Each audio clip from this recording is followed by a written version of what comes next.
So for me, a lot of it is, so first off, like, you always have your moments. I've come to the conclusion that we are obviously our worst, we are our worst enemy sometimes, and we are able to talk ourselves out of anything.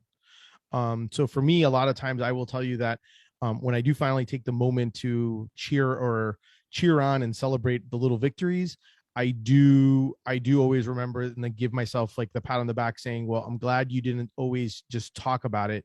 You actually did something about it.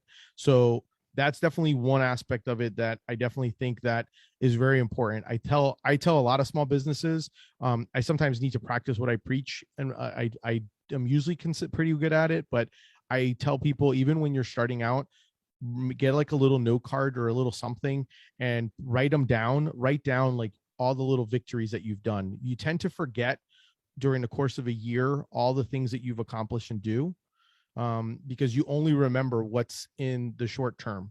You don't remember the journey that you did behind, like, you know what I mean? Like, if you run a marathon, you don't remember the beginning of it. You only remember the end, crossing the finish line or whatever you did.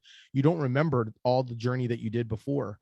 And so I tell people that's kind of how you have to look at it. You have to look at it in the sense that progress over perfection. You know, if it's never going to be perfect. So like, if you're listening to this and you have a thought in your mind that you want to do something, regardless of what it is, whether it's I want to lose weight, I want to do more baking, or I want to start a business, then just, do it. Stop talking about it, do it.